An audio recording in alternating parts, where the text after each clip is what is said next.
a land of rich cultural heritage, is home to an incredible diversity of clans and tribes, each with its unique identity and traditions.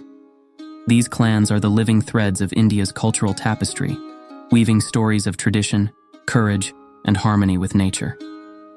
The Bodos of the Northeast, known for their intricate weaving and vibrant festivals, and the Gonds of central India, famous for their unique art and music, showcase the creative spirit of these communities. The Bhil tribe, residing in the forests of Rajasthan, is renowned for its archery skills and vibrant paintings, while the Todas of the Nilgiri Hills in the south are recognized for their distinctively embroidered shawls and traditional dairy farming practices. Each clan contributes to the vast mosaic that is India, preserving ancient practices while adapting to modern times. In the southern part of India, the Vanar clan stands out with its rich history and cultural practices. Their warrior traditions and close-knit community life have been passed down through generations, embodying a deep connection to their land and heritage. Vandhiyathevan, a legendary warrior from the Vanar clan, symbolizes the bravery and resilience of these clans. His story is a testament to the strength and adaptability of the Vanar people, who, despite challenges, have preserved their identity through the ages. These clans, with their unique customs, languages, and art forms, offer a glimpse into the ancient and vibrant culture of India. Their festivals, rituals, and daily practices are living testimonies to the country's diverse heritage. Understanding these clans provides a deeper appreciation of India's cultural richness and the intricate web of traditions that define its historical legacy. By exploring the stories and traditions of these clans, we gain insight into the ancient Indian way of life, characterized by a deep respect for nature, community values, and a rich artistic heritage. The legacy of these clans continues to inspire and enrich the cultural landscape of modern India. In the 9th century, the Vanar kingdom flourished in the northern region of Tamil Nadu, a land known for its lush landscapes, fertile plains, and strategic location. The Vanar kingdom was a beacon of prosperity, with its people thriving under the wise and just rule of their kings. The kingdom's capital, a bustling city adorned with magnificent temples and grand palaces, reflected the rich cultural heritage and architectural prowess of its inhabitants. The Vanar people, known for their bravery and deep connection to their land, lived in harmony, their lives interwoven with traditions passed down through generations. However, the tranquility of the Vanar kingdom was threatened by the rise of the Chola Empire, under the ambitious and powerful king Vijayalaya Chola. Driven by his vision of expanding the Chola dominion and consolidating power, Vijayalaya Chola turned his attention towards the prosperous Vanar kingdom. The Chola forces, known for their military might and strategic acumen, began their campaign to conquer the Vanar lands. The Vanar warriors, though valiant and determined, faced the formidable Chola army, which was equipped with superior weaponry and tactics. As the Chola forces advanced, fierce battles ensued, with both sides displaying extraordinary valor and resilience. The Vanar people, under the leadership of their king, mounted a formidable defense, fighting valiantly to protect their homeland. Despite their courage and determination, the Vanar forces were gradually overpowered by the relentless and strategically superior Chola army. The decisive battle took place near the Vanar capital, where the Chola forces, led by Vijayalaya Chola himself, launched a final and overwhelming assault. The fall of the Vanar kingdom marked a significant expansion of the Chola Empire. Vijayalaya Chola, now the ruler of the newly conquered territory, integrated the Vanar lands into his growing dominion. The conquest of the Vanar kingdom was a testament to the Chola king's military prowess and his vision of uniting the Tamil lands under his rule. Despite their defeat, the spirit of the Vanar people endured, their rich cultural heritage continuing to thrive under Chola rule, blending into the larger tapestry of the Chola Empire. In the 10th century, after the conquest of their kingdom by Vijayalaya Chola, the Vanar people began to adapt to life under Chola rule. Despite the initial upheaval, the Vanar community demonstrated remarkable resilience and adaptability.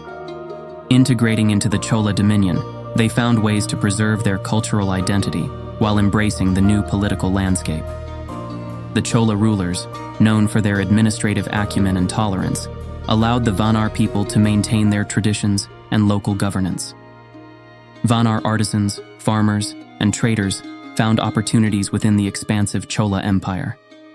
The Vanar's expertise in agriculture and craftsmanship was highly valued, leading to a period of economic prosperity and cultural exchange.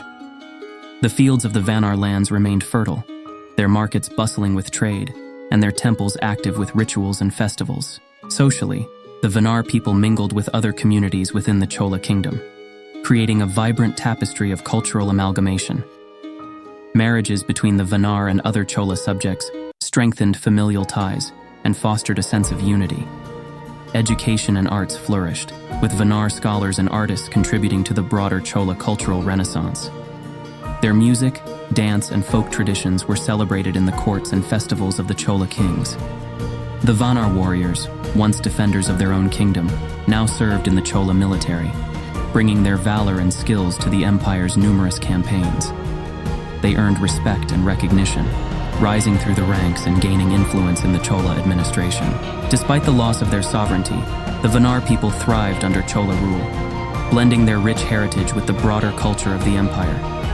Their resilience, adaptability, and cultural pride ensured that they lived harmoniously and prosperously, contributing to the grandeur of the Chola Empire while keeping the essence of their identity alive. In the late 10th century, Vandhiyathevan, a warrior from the once thriving Vanar kingdom, found new purpose in serving under Prince Aditha Karikalan, the elder son of Chola king Sundara Chola.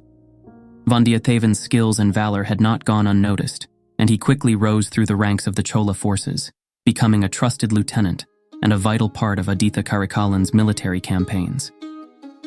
Vandhiyathevan's loyalty and dedication to the Chola dynasty were unwavering. He thrived in his new role, finding camaraderie and honor among the Chola soldiers. His days were filled with rigorous training, strategic planning, and leading troops into battle. Vandhiyathevan was instrumental in the Chola kingdom's efforts to defend and expand its northern territories, particularly against the formidable Kalinga and Chalukya forces. These northern campaigns were crucial in securing the Chola Empire's dominance and protecting its borders from encroaching enemies. The battles were fierce and relentless. Vandhiyathevan, with his keen strategic mind and unmatched bravery, played a pivotal role in several key victories. His leadership in skirmishes and large-scale battles alike earned him the respect and admiration of his peers and superiors. The Chola army, under the capable command of Prince Aditha Karikalan, and with warriors like Vandhiyathevan, managed to repel the invasions and secure significant wins against both the Kalinga and Chalukya forces. Despite the constant state of warfare, Vandhiyathevan found joy and fulfillment in his service. The pride of defending the empire, the thrill of battle, and the bonds forged with fellow warriors brought him immense satisfaction. His service was not just a duty, but a calling, as he seamlessly blended his past heritage with his current allegiance. Through his valiant efforts, Vandhiyathevan ensured the safety and prosperity of the Chola kingdom, solidifying his legacy as a hero of the empire. Vandhiyathevan quickly became a favorite warrior and best friend of Prince Aditha Karikalan. His bravery on the battlefield was unmatched, earning him respect and admiration from his peers and superiors. Vandhiyathevan's adventurous spirit was evident in his willingness to take on the most dangerous missions, always emerging victorious and with tales of daring exploits that captivated everyone around him. His sharp wit and sarcasm added a layer of charm that made him not just a warrior, but also a beloved companion. Beyond his martial prowess, Vandhiyathevan's sense of humor and ability to find lightness in the darkest of times endeared him to Prince Karikalan. He often lightened the mood in the camp with his humorous anecdotes and playful banter, bringing smiles and laughter even amidst the grim realities of war. His loyalty to the Chola dynasty was unwavering, and he stood by Karikalan through thick and thin, offering both counsel and camaraderie. Their bond grew stronger with each battle they fought side by side. Vandhiyathevan's keen strategic mind complemented Karikalan's leadership, making them an indomitable duo on the battlefield. Off the battlefield, their friendship flourished as they shared stories, dreams, and plans for the future of the Chola Empire. Vandhiyathevan's ability to blend his fierce warrior spirit with a light-hearted demeanor created a unique dynamic, making him an indispensable part of Karikalan's life and the Chola military force. In Vandhiyathevan, Karikalan found not just a formidable warrior, but a true friend whose loyalty, bravery, and humor enriched his life and reign. Together, they faced countless challenges, their bond and shared experiences forging a legacy of strength, friendship, and unwavering loyalty that would be remembered for generations to come. Vandhiyathevan, a true warrior with a well-built body, was known for his exceptional skills in combat. Clad in ancient warrior attire, his presence commanded respect on the battlefield. While fiercely loyal to the Chola kings, Vandhiyathevan harbored a secret desire to reclaim his own lost kingdom. Through his bravery and charm, he forged strong friendships with the Chola royalty, hoping one day to leverage these alliances to fulfill his hidden ambition. His journey was marked by valor and a steadfast resolve to restore his ancestral heritage. In early August of year AD 969, Vandhiyathevan rode his favorite horse, a sleek and sturdy steed, through the winding paths leading to Tanjore. The morning sun cast a golden hue on the landscape as he spoke softly to his horse, sharing his thoughts and excitement. "We're going to Tanjore on Karikalan's orders," he said, patting the horse's neck affectionately. "I have 2 secret palm leaf scroll to deliver, one for King Sundara Chola, and the other for the young queen Kundavai." As he rode, Vandhiyathevan couldn't contain his happiness and curiosity. He had long admired the Chola dynasty, and now had the opportunity to meet its most revered members. The thought of standing before King Sundara Chola, the wise and powerful ruler, filled him with anticipation. Equally thrilling was the prospect of meeting Queen Kundavai, known for her beauty, intelligence, and influence within the kingdom. But Vandhiyathevan's spirit remained high. The rhythmic clatter of hooves and the rustling of leaves accompanied his musings about the future. He envisioned the grandeur of the Chola court, the majestic palaces, and the vibrant life within the capital. Each step brought him closer to fulfilling his mission and possibly gaining favor in the Chola court. Vandhiyathevan's loyalty to Karikalan and his dedication to the Chola dynasty fueled his determination.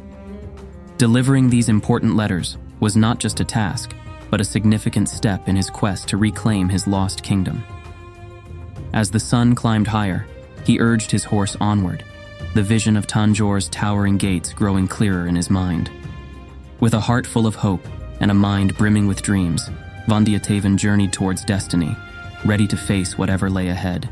In the southern region of Kanchi, Vandhiyathevan his horse near the Veer Narayana lake. As he journeyed, large boats with white sails sped down the river, heading towards the southwest direction. The people along the lake shore watched these boats eagerly, their curiosity piqued. One of the boats, faster than the others, reached the northern corner of the lake first. This boat carried numerous soldiers wielding sharp, gleaming spears. As some of these warriors disembarked, they began to chase away the gathered crowd, shouting, "Move! Move!" Vandhiyathevan, puzzled by this commotion, wondered who these soldiers were and who might be arriving in the boats following behind. Could it be someone from the royal family? Approaching an elderly man holding a staff, Vandhiyathevan asked, "Sir, who are these warriors? And whose are those boats with the spread sails? Why are these soldiers driving people away? Why are the people fleeing?" The old man replied, "Young man, don't you see the flag flying on the middle boat? What does it depict?" "It looks like a palm tree," Vandhiyathevan observed. "Exactly. The palm tree flag signifies the arrival of the powerful Paluvettarayar. Do you not know this? Is the great warrior Paluvettarayar coming?" Vandhiyathevan asked, startled. "Indeed, who else could it be under that emblem?" the elder confirmed. Vandhiyathevan's eyes widened with astonishment as he looked in the direction of the approaching boats. He had heard numerous tales about Paluvettarayar, whose fame extended from southern Lanka to the northern Kalinga. The elder Paluvettarayar, among the 2 brothers, was renowned for participating in 24 battles. He was unmatched in bravery during his prime, and now, despite being over 50 years old and no longer fighting in battles himself, he held significant power within the Chola administration. As the chief treasurer and grain commissioner of the Chola Empire, he wielded immense authority, second only to Sundara Chola Maharaja. Vandhiyathevan was eager to see such a formidable warrior in person. However, he remembered the private conversation with Prince Aditha Karikalan in the Golden Palace of Kanchi, who had entrusted him with a significant mission. "Vandhiyatheva, I trust your valor and wisdom, which is why I am giving you this important task. Deliver these 2 palm leaf scrolls, one to my father, the king, and the other to my sister, Princess Kundavai. Be discreet, as it is crucial that no one, no matter how powerful, learns about this mission. Avoid conflicts and ensure that even the Paluvettarayars do not know your identity or your purpose.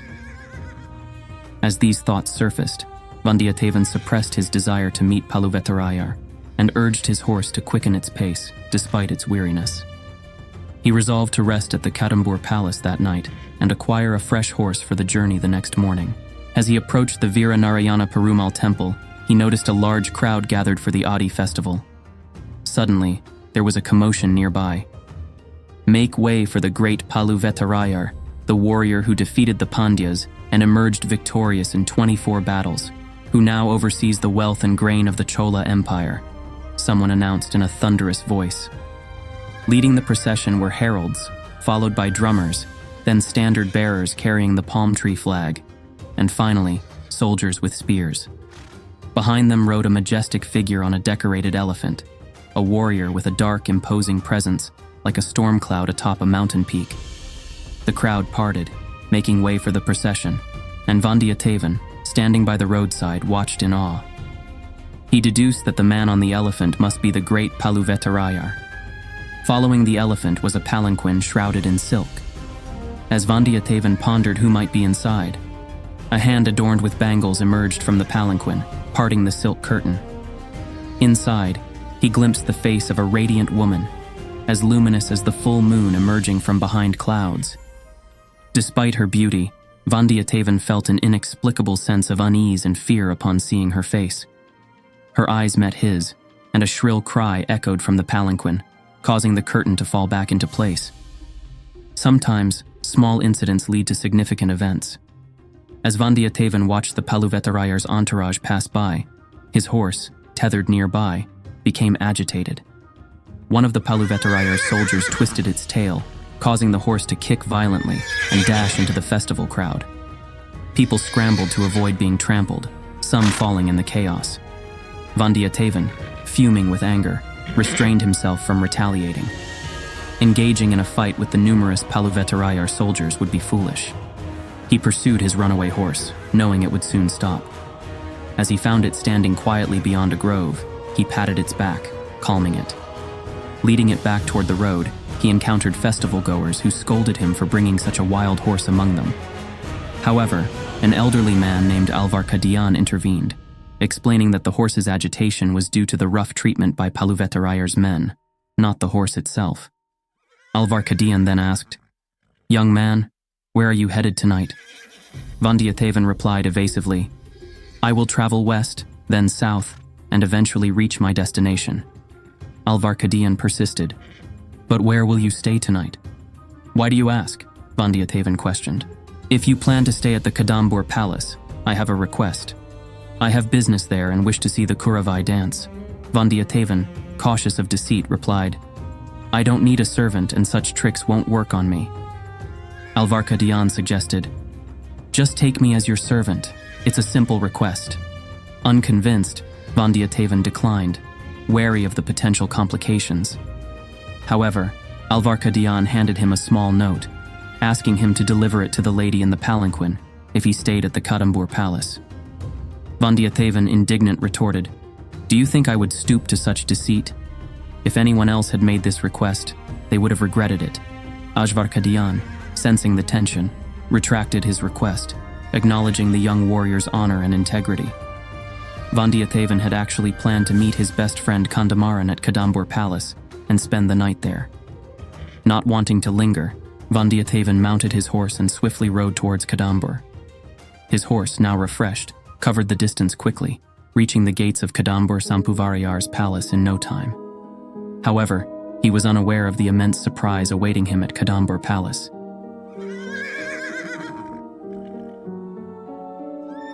In the next episode, we'll uncover the dramatic events that unfold at Kadambur Palace. Please like, comment, and don't forget to subscribe and click the bell icon to ensure you don't miss our next adventure. Thank you for joining me.